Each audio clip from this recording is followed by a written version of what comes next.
بسم اللہ الرحمن الرحیم الحمد للہ رب العالمین والصلاة والسلام علی سید الانبیاء والمرسلین۔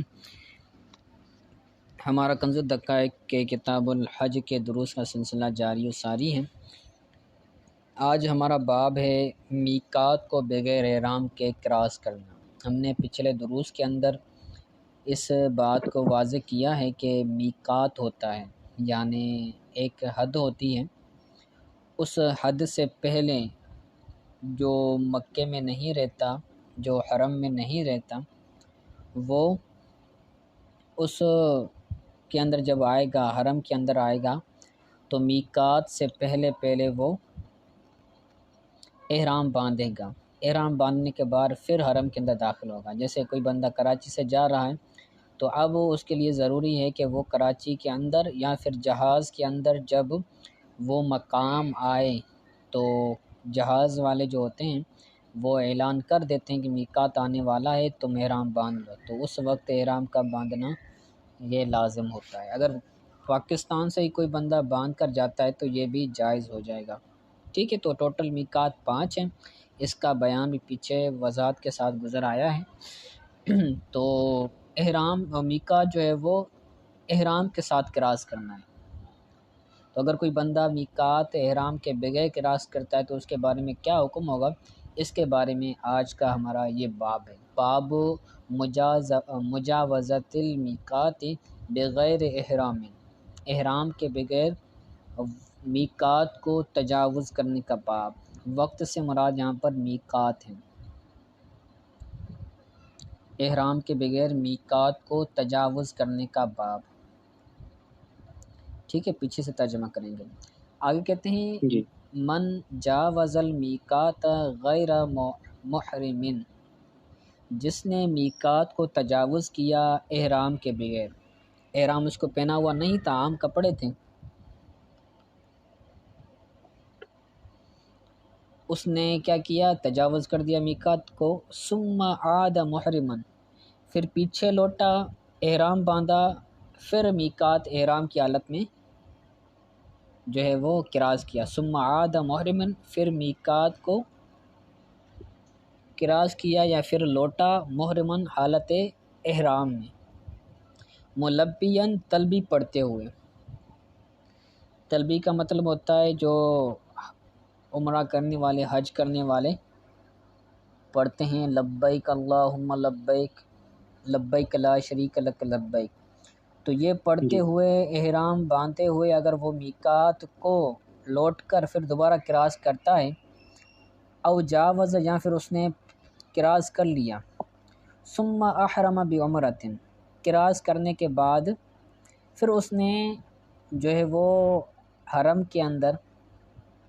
عمرے کا احرام باندھ لیا، بغیر احرام کی میقات اس نے کراس کیا تھا، اب وہاں آ کر احرام باندھا عمرے کا کہ میں عمرہ کروں گا، اس کے لیے احرام باندھ رہا ہوں، ثم افسدہ، پھر اس کو بھی فاسد کر دیتا ہے عمرے کو، تو اب کیا ہوگا، وقضا، تو اب اس کی قضا کرے گا، بطل دم، دم باطل ہو جائے گا۔ ورنہ اگر کوئی بندہ بغیر احرام کے میقات کراس کرتا ہے تو اس پر دم ہوتا ہے، لیکن چونکہ اس نے عمرہ کرنے کے لیے پھر احرام باندھا، پھر عمرے کو فاسد کر دیا،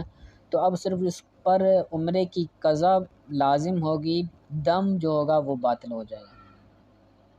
دم کا مطلب ہوتا ہے قربانی کا کوئی جانور خون دے،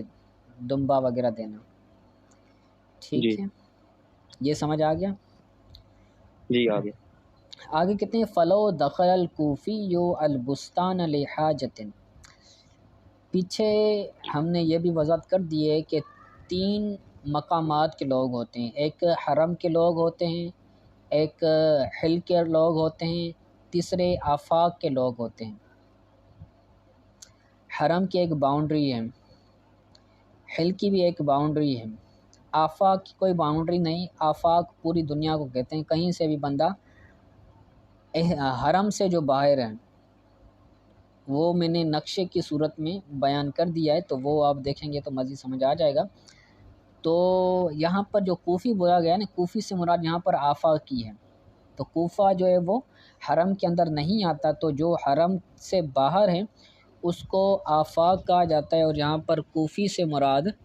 آفاقی ہے جو حرم کے اندر نہیں رہتا۔ تو کوفی کے اندر پاکستانی بھی داخل ہے، ہندوستانی بھی داخل ہے، اور جو دوسرے ممالک کے ہیں وہ بھی داخل ہیں، بس شرط یہ کہ وہ حرم کے اندر نہ رہے۔ ٹھیک ہے، تو جہاں پر بھی جی کوفی آئے تو وہاں پر یہ مراد ہوگا۔ تو کہتے ہیں فلو دخل الکوفی و البستان لحاجت، اگر کوفی یا پھر اگر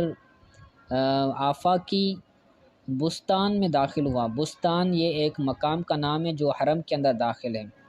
نیچے آپ حاشیے کے اندر دیکھیں گے، تیسرے نمبر حاشیے میں لکھا ہوگا کہ مکان من الحل داخل المیقات، یہ حل کا ایک مقام ہے جو میقات کے اندر داخل ہے، تیسرے نمبر حاشیے کے اندر۔ ٹھیک ہے، تو یہ حل کے اندر ہے، جی یعنی آفاق سے، یعنی باہر سے اگر کوئی بندہ آتا ہے اور حل کے اندر کوئی مقام ہے اس کے اندر وہ جاتا ہے لحاجتن کسی کام کی وجہ سے، تو لہو دخول مکۃ بلا احرام، تو اس کا مکے میں داخل ہونا بغیر احرام کے ہوگا۔ لہو دخول و مکۃ بلا احرام، تو اس کے لیے جائز ہے، جائز اس کو معذوف نکالیں گے فعل، تو اس کے لیے جائز ہے مکے میں داخل ہونا بغیر احرام کے۔ مثلا کوئی بندہ پاکستان سے جاتا ہے اور اس کا ریاض کے اندر کوئی کام ہے، کوئی دوست رہتا ہے،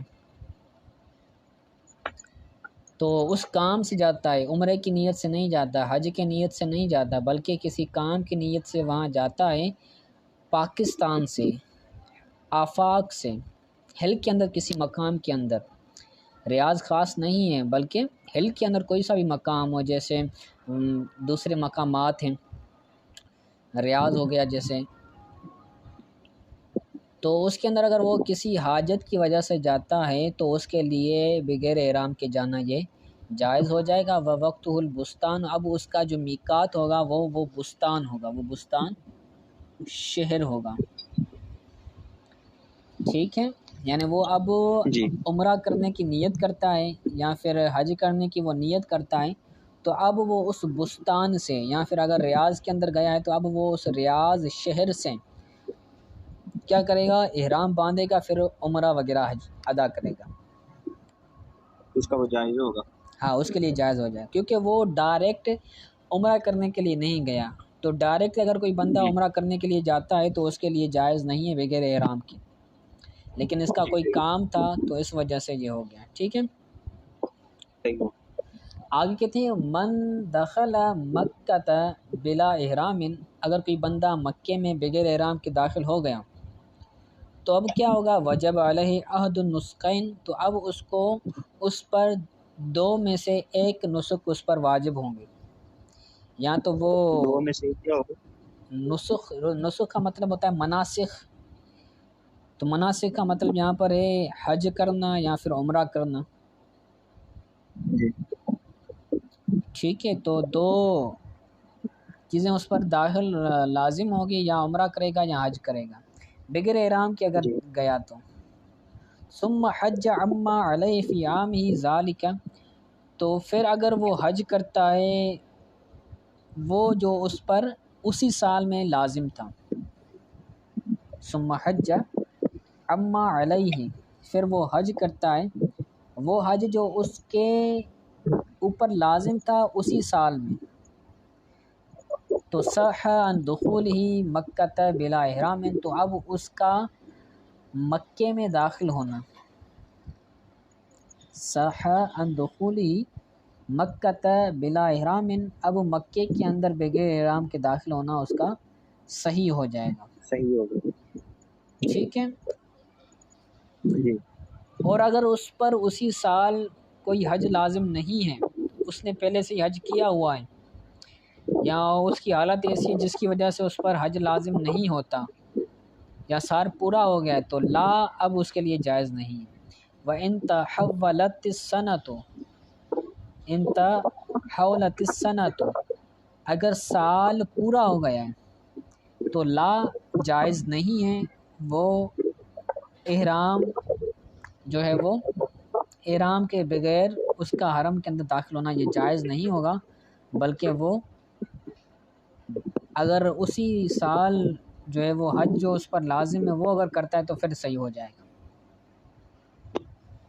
ٹھیک ہو گیا، تو یہ ہماری فصل تھی، مختصر فصل تھی، اس کو یاد کر لیجیے گا۔